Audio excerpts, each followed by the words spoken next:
I've made these little pieces that'll screw into the shaft on my rolling road so that I can locate where the holes need to be drilled in the back of this accurately.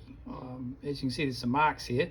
They're there from little grub screws, but because the grub screws have a circular bottom to them, it's not precise enough, because the holes unfortunately aren't on a they aren't both on the same pitch circle.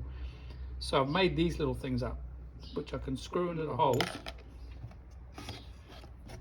with the point poking out. And the trouble is, how do you get them out once you've screwed them in?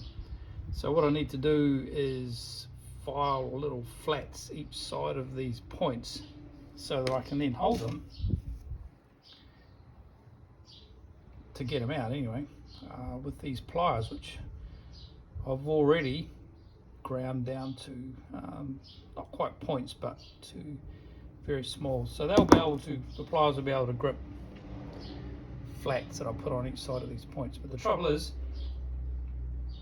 how do you hold this without wrecking the threads so you can file flats each side of this point?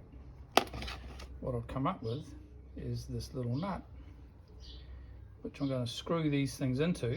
As you can see, I've made a cut in it and then clamp in the vise, so that will pinch this nut up on the little threaded bits and hold it while I file it. So that'll work quite good, I think.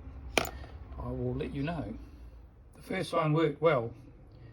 Screwed the little piece I'm making into this nut, which I was hacksawed through on one side, clamped it in the vise and filed off flats on either side of the point so it can actually get a hold of it once it's screwed in, to unscrew it, or probably even to screw it into place as well. So yeah, it works really good. Hopefully with these little pieces will give the result we want with marking out that